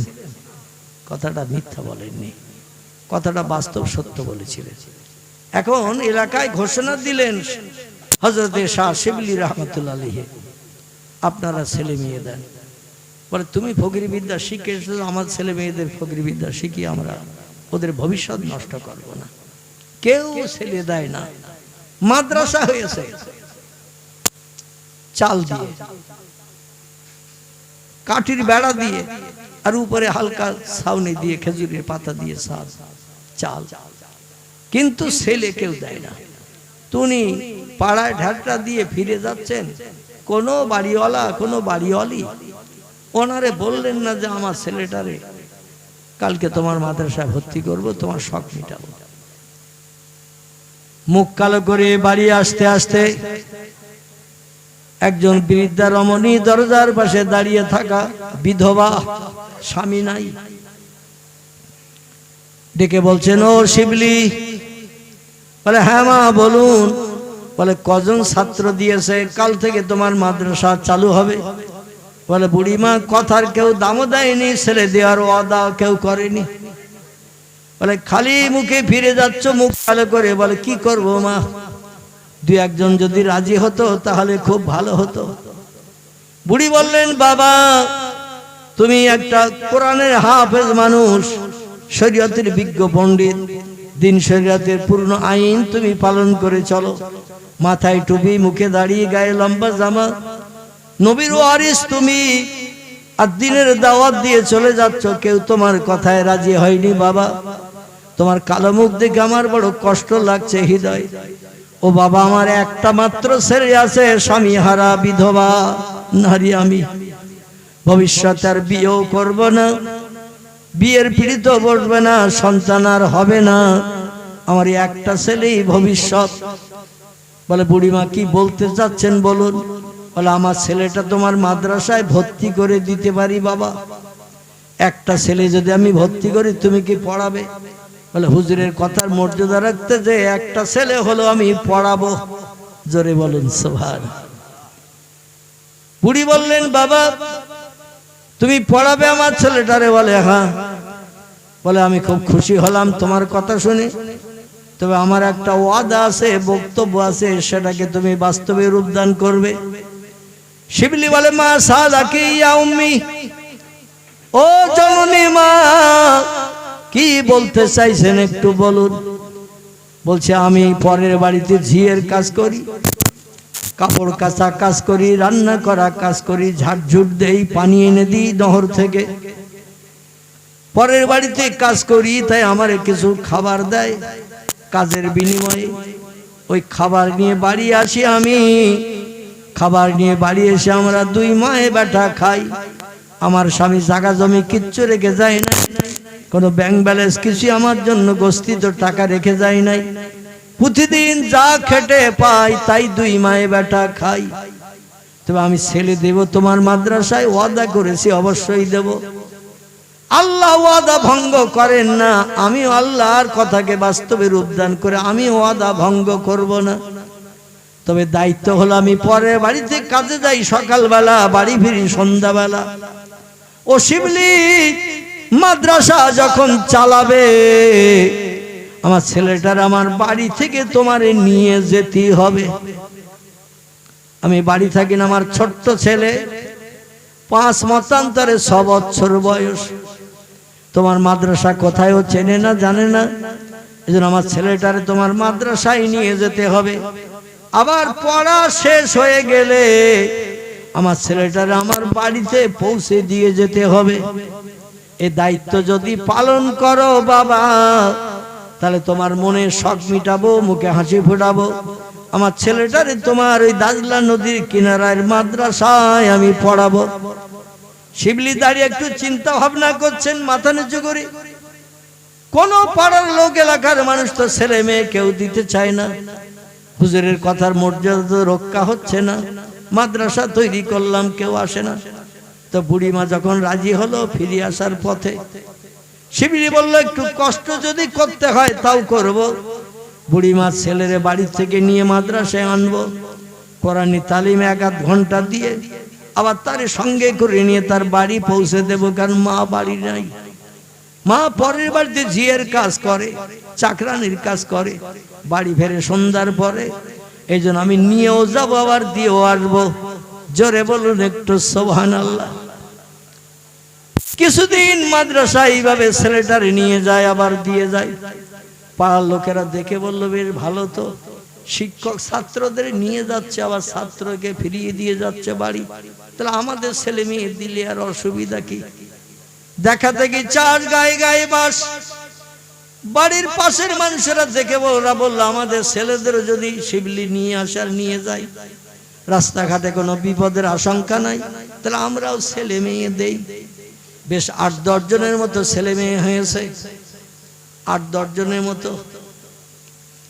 হযরতে সরিসক্তি রাহমাতুল্লাহ আলাইহি একদিন চিঠি পাঠালেন শিবলির কাছে। তখন টেলিফোনের ব্যবস্থা ছিল না, এখান থেকে বহুদিন আগের কথা, কমপক্ষে অন্তত 1000 বছর আগের কথা। আমার ভাইরা, হযরতে শাহ শিবলি রাহমাতুল্লাহ আলাইহির কাছে চিঠি পাঠিয়েছেন। চিঠিতে লিখে দিয়েছেন, শিবলি মাদ্রাসা কেমন চলছে? খবরে শুনলাম তুমি মাদ্রাসা বানিয়েছো দাজলা নদীর কিনারায়, তোমার মাদ্রাসা কেমন চলছে? চিঠি ফেলে উত্তরটা পৌঁছে দিও। আমি তোমার ওস্তাদ হুজুর তোমার উত্তরের অপেক্ষায় থাকলাম। শিবলি চিঠি পড়ে নিয়ে যা উত্তর দেওয়ার উত্তর লিখে দিয়ে দিলেন, হুজুর অনেক চেষ্টা চতুর করে একটাই মাত্র ছেলে প্রথম মাদ্রাসা আমি পেলাম, তার বাড়ি থেকে আনতাম আবার বাড়ি পৌঁছে দিতাম। পাড়া প্রতিবাসীরা তাই দিকে তারাও তাদের ছেলে মেয়ে আমার মাদ্রাসা দিয়েছে। এখন খুব বেশি হলে 10, কম হলে 8। সবাই আবার সব দিন আসে না, সুবিধা অসুবিধার কারণে সবাই সব দিন আসে না। হযরত সরিশক্তি রাহমাতুল্লাহ আলাইহি চিঠি পেয়ে শিবলির তত্ত্ব পেলেন। 7-8 জন, মতান্তরে 9 জন প্রতিদিন মাদ্রাসায় শিবলির সঙ্গে যায়, আবার পড়াশোনা শেষ করে শিবলি বাড়ি ফিরিয়ে দিয়ে যায়। হযরত সরিশক্তি আবার চিঠি পাঠালেন, বাবা শিবলি, তুমি একটা দিনক্ষণ করো, আমি তোমার মাদ্রাসায় যে এইরকম একটা ওয়াজের মজলিস করব। আজকের যেমন মজলিস, একটা ওয়াজের মজলিস করব, কোরআন সম্পর্কে এলাকার মানুষের মগজ ধোলাই করব, কোরআনের মর্যাদা সম্পর্কে বলবো, কোরআন ছেলে মেয়েদের পড়ালে লাভ কি হবে আমি লাভের তত্ত্ব দেব।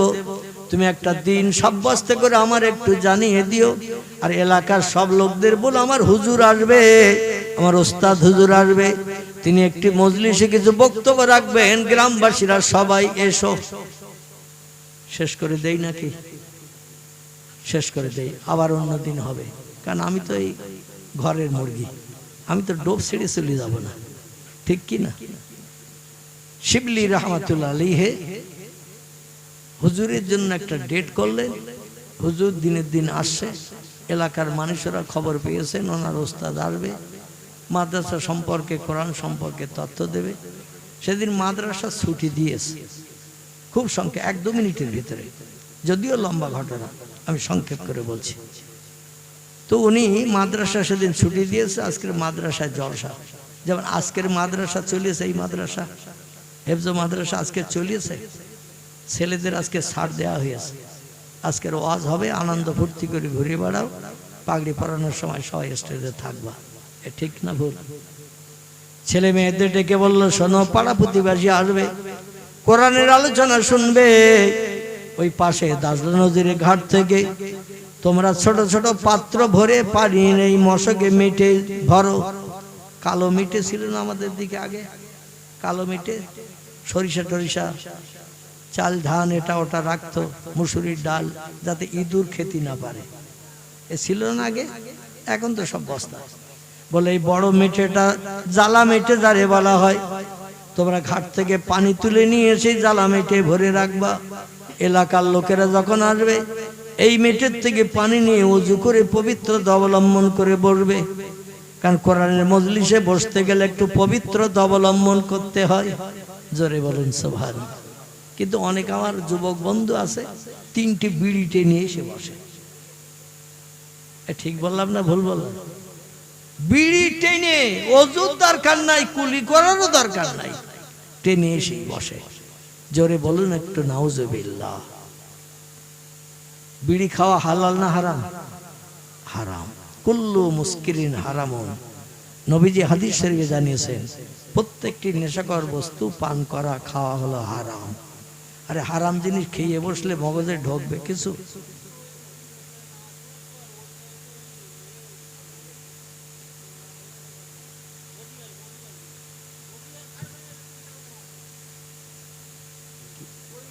তুমি চুপ করো, একটু বসো, তোমার কথাবার্তা কেউ বুঝতে পারতেছে না,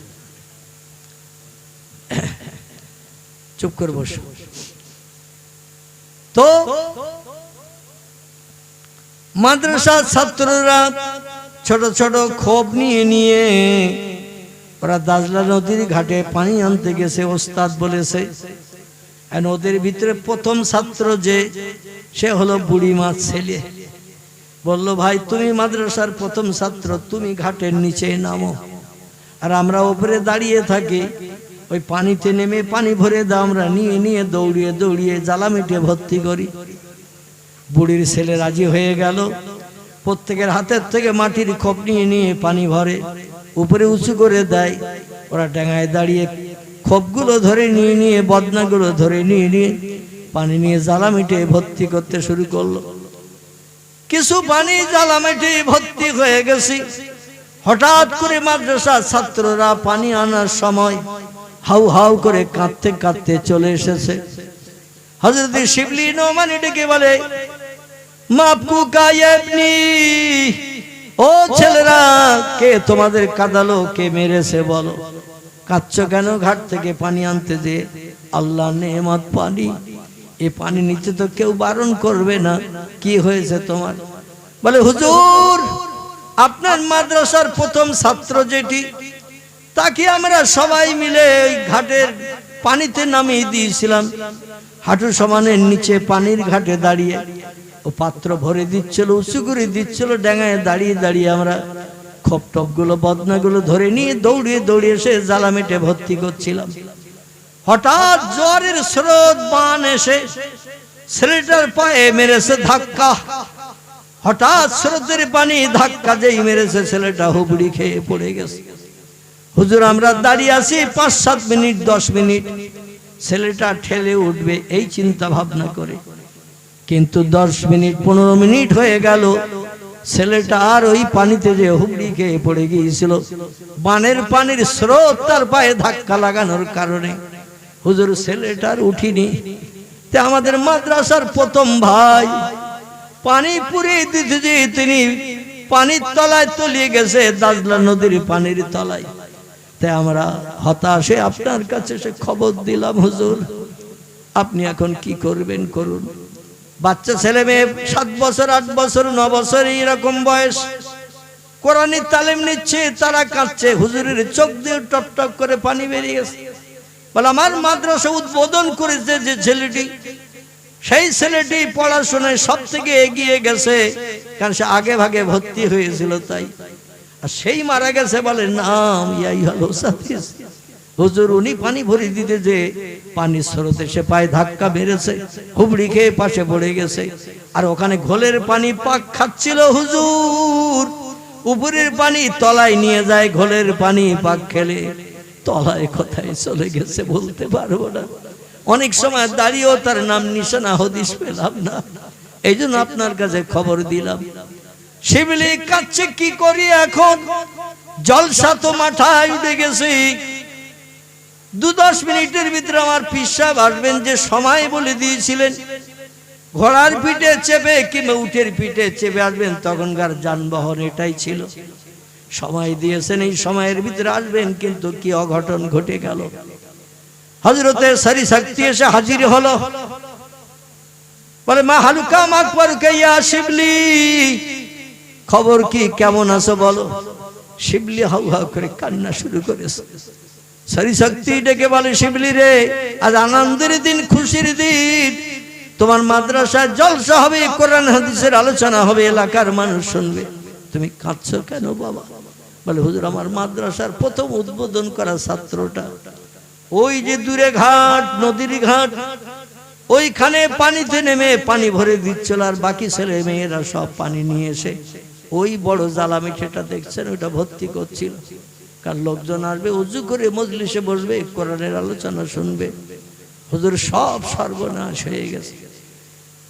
সারি শক্তি ডেকে বলে, শিবলি রে, যে মারা গেছে তার দাঁত পাওয়া যাবে না, চলো তো দেখি নদীর ঘাটে।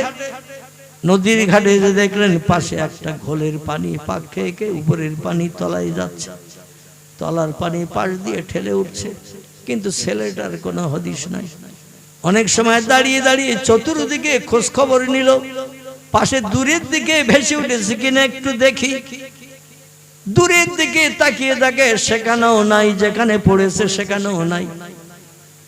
হযরতে সারি শক্তি রাহমাতুল্লাহ আলাইহি শিবলি দুইজন নদীর ঘাটে পানিতে নেমেছেন, ঘাটের কিনারায়। যতটা খোঁজাখুঁজি করার খোঁজাখুঁজি করেছে, কিন্তু তাদের পায়েও লাগে নাই, হাতেও লাগে নাই বুড়িমার ওই ছেলেটি। শিবলি বলে, হুজুর জলসা যার হবে না, মন ভালো না। সারি শক্তি ডেকে বলে, শিবলি এত দূর পথ কষ্ট করে আমি সায়ের করে আসলাম, আর তোমার মাদ্রাসায় জলসা হবে না, আমি তো ওটা মনে কোনো মতে মেনে নিতে পারছি না।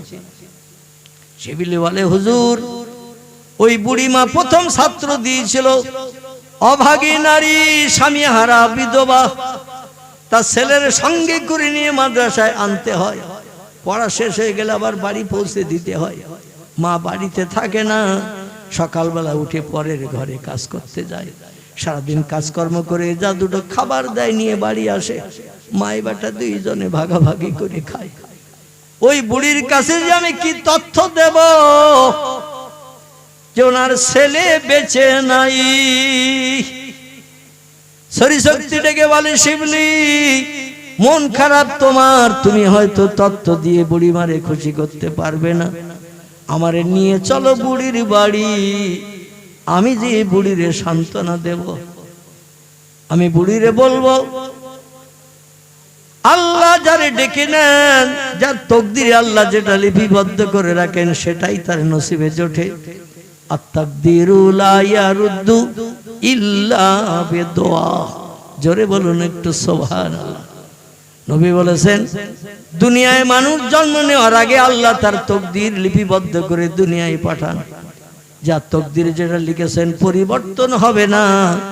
তো একটা মাত্র ক্ষেত্রে তকদির পাল্টায়, পরিবর্তন হয়, সেটি হলো চোখের পানি আর হাতের দোয়া। জোরে বলুন একটু সুবহানাল্লাহ। আমার ভাইরা বলেন আমি বুড়িরে বলে বুঝাবো, কারণ এই পৃথিবী থেকে আল্লাহ যার ইচ্ছা করেন তারে তুলে নেন, আল্লাহ যার ইচ্ছা করেন তারে হায়াতে বাঁচিয়ে রাখেন। আল্লাহর উপরে সব নির্ভর করে। ওর ছেলে তকদিরটা এইরকম আল্লাহ হয়তো লিপিবদ্ধ করেছিলেন, দাদরা নদীর ঘাটে পানিতে, নোনা পানিতে ডুবে মরবে। চলো আমারে নিয়ে চলো, তোমার কিছু বলতে হবে না। চলতে চলতে সন্ধ্যা হয়ে গেছে। বুড়ির বাড়ির সামনে গুরু শিষ্য দুইজন হাজির, সরিশক্তি বংশা শিবলি নোমানি রাহমাতুল্লাহ আলাইহি দুইজন হাজির। যে বাড়ির সামনে দাঁড়িয়ে আছেন, ইয়া আহলাল বাইত ইকরিজ বাবাকা, ও বাড়িওয়ালি মা, যদি ঘরে থাকেন বাড়িতে থাকেন দরজা খুলে একটু বাইরে বেরিয়ে আসে। বুড়ি বাইরের আওয়াজ শুনে বুঝতে পেরেছে আমার ছেলের ওস্তাদ শিক্ষক এসেছে। একটা মানুষের সঙ্গে 2 মাস 6 মাস যদি দেখা সাক্ষাৎ কথাবার্তা হয়, কথা বললেই তার আওয়াজ বোঝা যায় না, চেনা যায় না। এক বাড়িতে যদি 4 জন নারী থাকে, 4 জনের 4টে ভাই স্বামী। বড় ছেলে যদি ডাকে দরজা খোল, ছোট বউ কি দরজা খুলবে? মেজো ভাই যদি বাড়ি এসে বলে দরজা খোল, বাড়ি এসেছি, বড় বউ কি দরজা খুলবে? কণ্ঠের আওয়াজ শুনলেই বুঝতে পারবে মেজো জন এসেছে কিংবা ছোট জন এসেছে। যার স্বামীর কণ্ঠ যে স্ত্রী বসবে তারাই দরজা খুলে ডাকবে, ঠিক না ভুল? শিবলির কথা শুনে বুঝতে পেরেছে বুড়ি আমার ছেলের ওস্তাদ এসেছে। দরজা খুলে বাইরে বেরিয়ে দেখে 2 জন মেহমান দাঁড়িয়ে। বুড়ি বলছেন মানান তামেসমুকা, আপনি কে? আপনারে তো চিনলাম না। ও শিবলি, তোমারে দেখে চিনতে পেরেছি, আমার ছেলের ওস্তাদ তুমি, কিন্তু তোমার সঙ্গে আরেকজন কে? শিবলি বলছেন হুজুর আপনার পরিচয় চাচ্ছেন, এবার আপনি বলুন, আপনি তো আমার কথা বলতে নিষেধ করেছেন। সরিশক্তি ডেকে বলছেন বুড়ি মা, আজকের মাদ্রাসায় জলসা, আমি ওয়াজ নসিহত করতে এসেছিলাম, কিন্তু দুর্ভাগ্য তোমার এই ছেলেটা দাজলা নদীর ঘাটে নেমে পানি ভরে দিচ্ছিল খোপে বদনায় পাত্রে, আর মাদ্রাসা অন্য ছাত্র ছাত্রীরা সব দৌড়িয়ে দৌড়িয়ে এনে জ্বালামিটে ভর্তি করছিল। একটা বানের স্রোত এসে ও বুড়িমা তোমার ছেলের পায়ে ধাক্কা মেরেছে অজান্তে, আর ও স্বাভাবিক নিয়মে দাঁড়িয়েছিল, বুঝতে পারেনি, এই জন্য হুবলি খেয়ে পানিতে পড়ে গেছে। আর যেই পড়ে গেছে ওই ঘাটের পাশেই ঘোলের পানি পাক খাচ্ছিল, ওই ঘোলের পানি কথায় তলিয়ে নিয়ে গেছে। আমরা বহু চেষ্টা চতুর করেছি, ঘাটে নেমেও খুঁজেছি, তোমার ছেলেটারে আর পাই নাই। ও বুড়িমা, তোমার ছেলে দুনিয়া থেকে বিদায় নিয়েছে, আল্লাহ তারে ডেকে নিয়েছেন, এই তথ্যটা দিতে এসেছি। এরপরে লোকজন যারা আসবে তাদের কাছে কোরআন হাদিসের কিছু আলোচনা করা হবে। বুড়িমা তুমি ক্ষমা করো, অনিচ্ছাকৃত তোমার ছেলে নদীর পানির তলায় তলিয়ে মারা গেছে। বুড়ি বলছে শিবলি, আমার স্বামী নাই, আর বিয়ের পিড়িতে বসবো না, সেটাও তোমারে বলেছিলাম। একটাই মাত্র ছেলে নিয়ে আমার ভবিষ্যতের কামনা, আর সেই ছেলেটারে তুমি নদীর পানির তলায় ঘাটে তুমি ডুবিয়ে মেরেছ। শিবলি বলে, ও বুড়িমা বেয়াদবি নেবেন না, আমি কিছুই করি নাই। ও যে বানের পানির ধাক্কায় পড়ে যাবে আমি নিজেও জানি না বুড়িমা, অনিচ্ছাকৃত ত্রুটি ক্ষমা করুন। যদি আপনি মানিয়ে নিতে না পারেন, আমি আগামী কাল থেকে আপনার ছেলে হিসাবে মর্যাদা নেব। আমি আপনার ছেলে যেমন মা মা করে আপনার ডাকতো, আমি তেমন আপনার মা বলে বলে ডাকবো। বুড়িমা এতেই আপনি খুশি হবেন, হৃদয়ের তুষের আগুন নিবারণ করবেন, এছাড়া আমার আর কিছু দেওয়ার নাই। বুড়ি বলে, শিবলি রে, যে কোরআন আমার ছেলের শিক্ষা দিতে তোমার মাদ্রাসায় পাঠিয়েছিলাম, ও কোরআন সত্য না মিথ্যা? এ শিবলি বলো, ও কোরআন সত্য না মিথ্যা? শিবলি বলছেন, আল্লাহি লা শাক্কা ফিহি, আমি সেই খোদার কসম খেয়ে বলছি, যালিকাল কিতাবু লা রাইবা ফিহি। কোরআনের শুরুতে ইন্ট্রোডাকশন, সূচনা, ভূমিকাতে আল্লাহ জানিয়ে দিয়েছেন, আমার পাঠানো কোরআনের ভিতরে শস্য দানা পরিমাণ শস্যবা সন্দেহ নাই, মিথ্যা নাই, ভুল নাই। যা কিছু কোরআনে বর্ণনা করা আছে সব সত্য। নারায়ে তাকবীর। বলি, শিবলি যদি আল্লাহর কোরআন সত্য হয়, আমার ছেলে যখন বাড়ি থেকে কোরআন বুকে বেঁধে নিয়ে তোমার মাদ্রাসায় পড়তে যায়, আমি তখন কোরআনের মালিককে ডেকে ডেকে প্রতিদিন বলি, আল্লাহ আমার ছেলেটারে তোমার রাস্তায় ছেড়ে দিলাম কোরআনী তালিমের জন্য শিবলির মাদ্রাসায়। আমার ছেলে কোরআনী তালিম শেষ না করে বাড়ি না ফেরা পর্যন্ত আমার ছেলের দায়িত্ব আল্লাহ তোমার হাতে সঁপে দিলাম। জোরে বলুন সুবহানাল্লাহ। ও শিবলি বলো, কোরআন ছেলের বুকে ধরে দিয়ে ছোট ছেলে আমি আল্লাহর কাছে দায়িত্ব দিয়ে আমার ছেলেরে পাঠাই, আল্লাহ কি দায়িত্ব হরণ করেন? শিবলি হচ্ছে লালা ইয়া শাইখানি, ও বুড়িমা না না, আল্লাহ দায়িত্ব হরণ করেন না। বলে, শিবলি রে, তুমি আর কোন তত্ত্ব কি জানো? শিবলি বলছে, নাম ইয়া শাইখানি, ইন্নাল্লাহ আলা কুল্লি শাইইন কাদির, তিনি হলেন সব শক্তির ঊর্ধ্বে, এবং ওয়াকানা ওয়াদান হাক্কান আলাইনা নাসরুল মুমিনিন। আল্লাহ যখন কোনো বিষয়ে ওয়াদা করেন, ওয়াদা আল্লাহ জীবনে কোনোদিন ভঙ্গ করেন না, বান্দার কাছে ফিরিয়ে না দেয়া পর্যন্ত। জোরে বলুন একটু সুবহানাল্লাহ।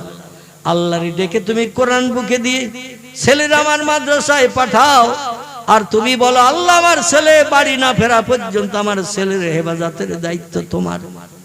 আল্লাহ তো ওয়াদা ভঙ্গ করে না। বুড়ি বলছেন, আল্লাহ যদি ওয়াদা ভঙ্গ না করে, যেখানে আমার ছেলে ডুবে গেছে আমার একটু ওইখানে নিয়ে চলো। সরি শক্তি ডেকে বলছে, শিবলি বুড়ির দাবি যেন পূরণ করো না, খবরদার দাজলা নদীর ঘাটে বুড়িরে নিয়ে যেও না। শিবলি বলছেন, কেন হুজুর? বলছে, ওইখানে যেখানে মারা গেছে ডুবে, ওইখানে নিয়ে গেলে বুড়ি কিন্তু নিজেই আষাঢ় খয়ে পানিতে পড়বে। ছেলে যখন নাই, আমার আর বেঁচে থাকার দরকার নাই। আমি কারে মুখ দেখবো, কার চেহারা দেখে কলিজার তুষের আগুন নিবারণ করব? একটাই মাত্র সম্পদ আমার ছেলে। ছেলে চলে গেছে, আমার আর বেঁচে থাকার দরকার নাই। ও বুড়ি ধৈর্য ধরতে পারবে না, ওই ঘাটের পাশে পানিতে লাফ মেরে পড়বে। সাঁতার জানি কিনা জানি না, যদি সাঁতার না জানে স্রোতের পানিতে তারে কোথায় তলিয়ে নিয়ে যাবে তার ঠিক নাই। ছেলেটা তো মারা গেছে, সেটা বাস্তব দেখলাম, শুনলাম, আবার তার মারও মারবে, এটা আমি সরি শক্তি পছন্দ করি না। এই জন্য বুড়ির নিয়ে যেও না। বুড়ি বলল, শিবলি তোমার হুজুরের কথা মোতাবেক আমার যদি দাজলা নদীর ঘাটে নিয়ে না যাও, আমি কিয়ামতে তোমারে ছাড়বো না, আমি কিয়ামতে তোমারে ছাড়বো না গো শিবলি। শিবলি বলে, হুজুর যা ঘটনা ঘটবে, আমি বুড়ি মারে না নিয়ে যে পাচ্ছি না, ছেলের মরণের জায়গাটা দেখে যদি হৃদয়ে তুষের আগুন একটু নিভে, যন্ত্রণা একটু কমে, ব্যথা যদি দূর হয়, সেটাই আমার জন্য সৌভাগ্য। ওস্তাদ রাজি না, শিবলি না নিয়ে ছাড়বে না, বুড়ির সঙ্গে করে নিয়ে সেই মাদ্রাসার পাশে ইরাকের দাজলা নদীর ঘাটে নিয়ে হাজির করেছে। বুড়িরে ডেকে বলছেন, বুড়ি মা, এই ঘাটের পাশে স্রোত এই দিকে যাচ্ছিল, এই পাশে তোমার ছেলে পড়েছে, আর পানির ঘোলে তলায় যে কোথায় চলে গেছে জানি না। বুড়ি বলছেন, ও শিবলি, তুমি এবং তোমার ওস্তাদ দুইজনে আমার সঙ্গে দুখানা হাত একটু আল্লাহর কাছে তোলো, আমি দোয়া করব, তোমরা একটু আমার দোয়া শুনে আমিন আমিন করবে।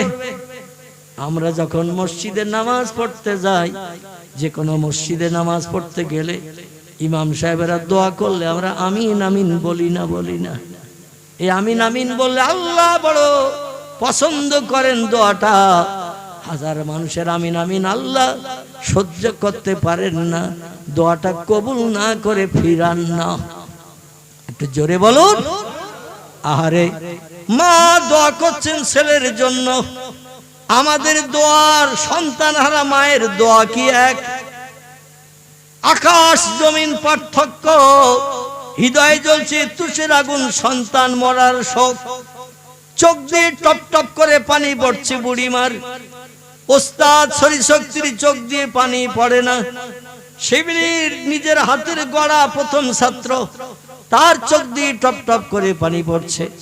আল্লাহ কোরআনে জানালেন, জীবনের শখ যদি মিটাতে চাও, আশা যদি পূরণ করতে চাও, জীবনের সব দাবিকে বাস্তব জীবনে রূপদান করে মুখে যদি হাসি ফোটাতে চাও, দুটি কাজ বান্দা বান্দির একটু করে নাও।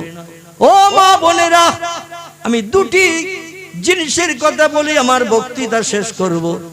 একটি হলো আল্লাহ বলছেন, ফালিয়াদহাকু কালিলাউ ওয়ালিয়াবকু কাসীরা। কোরআনের আয়াত। আল্লাহ বলছেন, দুটো কাজ একটু কম বেশি বেশি করে করো, আমি আল্লাহ ওই কাজ দুটোর উপরে বড় খুশি, রাজি, সন্তুষ্টি হয়ে যাই। জোরে বলুন একটু সুবহানাল্লাহ। একটি কাজ হলো ফালিয়াদহাকু কালিলা, হাসি তামাশা একটু কম কম করে করবে। ওয়ালিয়াবকু কাসীরা, চোখের পানি আমার কাছে একটু বান্দা বান্দিরা জীবনের দুঃখ দুর্দশা তুলে ধরে একটু বেশি বেশি করে ফেলবে। চোখের পানি ফেলবে বেশি, হাসি তামাশা করবে কম। এই দুটো কাজ পৃথিবীতে যারা করে, তাদের দোয়া দাবি আমি আল্লাহ কবুল না করে পারি না। জোরে বলুন একটু সুবহানাল্লাহ।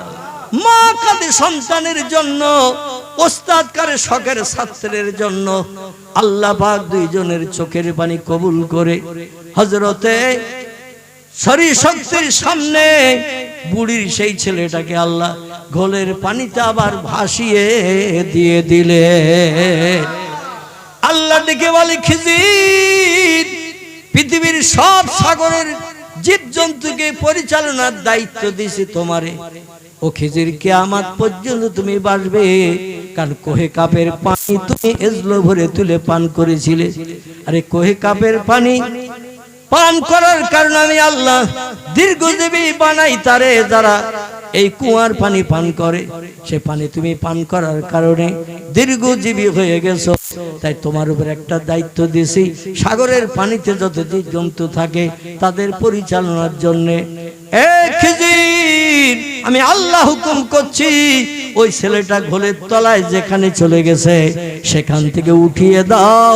ওর মায়ের চোখের পানি আমি আল্লাহর সহ্য করতে পারছি না। চিল্লায় বলুন একটু সুবহানাল্লাহ। দুনিয়ার বিজ্ঞান যেখানে ফেল, দার্শনিক যেখানে ফেল, ইঞ্জিনিয়ার যেখানে ফেল, ডাক্তার যেখানে ফেল, মাস্টার যেখানে ফেল, সেখানে জয়ী কে? সেখানে জয়ী আল্লাহ। আল্লাহ মরাকেও জিন্দা করে বুড়ির করে ফিরিয়ে দিলেন। তাহলে কিসের উপলক্ষ করে? মাদ্রাসায় কোরআনের তালিমের উপলক্ষ করে। জোরে বলুন একটু সুবহানাল্লাহ। সেই কোরআনের তালিম এখানে শুরু হয়েছে। 1 বছর এখনো পূর্ণ মনে হয় নাই, কিছুদিন মনে হয় আমার ধারণা বাকি। তার ভিতরেই 3টি ছেলে মাথায় পাগড়ি দিয়ে এখানে হাফেজের সার্টিফিকেট নিয়ে চলে যাচ্ছে। এটা একটা খিদিরপুর গ্রামের সৌভাগ্যের কথা, এটা একটা সুনামের কথা। আল্লাহ মাদ্রাসার উন্নতি আরো ত্বরান্বিত করুক, এলাকার মানুষের মহব্বত প্রেম ভালোবাসা হেফজ মাদ্রাসার উপরে আল্লাহ বেশি বেশি মহব্বত তৈরি করার তৌফিক দান করুক।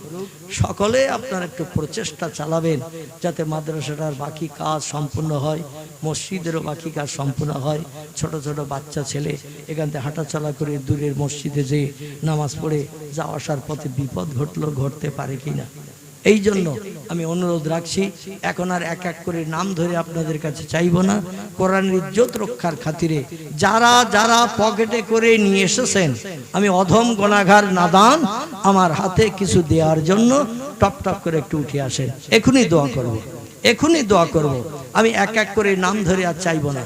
যারা যারা এনেছেন আমি অধম গুনাহগার নাদান, আমার হাতে দেওয়ার জন্য এই মাদ্রাসার উন্নতি কল্পে 10, 20, 50, 100, 200, 500 যার যেমন ক্ষমতা আছে আপনারা টপ টপ করে একটু চলে আসেন, একটু উঠুন ভাই।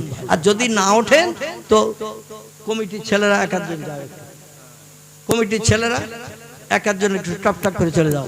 অনেক লম্বা সময় হয়ে গেছে, অনেক লম্বা সময় হয়ে গেছে। আমার মজিদ ভাই তিনি 100 টাকা দিলেন, আর একজন ভাই প্রথম খাতা খুলে দিলেন 10 টাকা আর 20 টাকা, 30 টাকা প্রথম তিনি খাতা খুলে দিলেন। মজিদ ভাই 100 টাকা দিলেন। আমার মহব্বতের মানুষ, নারায়ে তাকবীর, একটু আওয়াজ দেবেন। পয়সা দিতে কষ্ট আমি ওটা জানি, কিন্তু আওয়াজ দিতে কি কষ্ট? একটু জোরে আওয়াজ দেন, শয়তান দূর হয়ে যাবে। একটু জোরে আওয়াজ দেন, নারায়ে তাকবীর, নারায়ে তাকবীর। আমার একজন যুবক ভাই 500 টাকা নগদ দিয়েছেন, বলুন মারহাবা, জোরে বলুন মারহাবা। আল্লাহ দান কবুল করুন, মনোবাঞ্ছা পূর্ণ করুন, উদ্দেশ্য সফল করুন, একাল পরকালে ভালাই দান করুন। একজন ভাই দিয়েছেন 20, 40 টাকা, আল্লাহ দান কবুল করে নিন। আর একজন ভাই দিয়েছেন 20 টাকা, 200 টাকা, আল্লাহ দান কবুল করে নিন। আর একজন ভাই দিয়েছেন 100 টাকা, আরেকজন দিয়েছেন খুচরো কত টাকা, 20 টাকা, 10 টাকা মনে হয়, আল্লাহ দান কবুল করে নিন। আমার মহব্বতের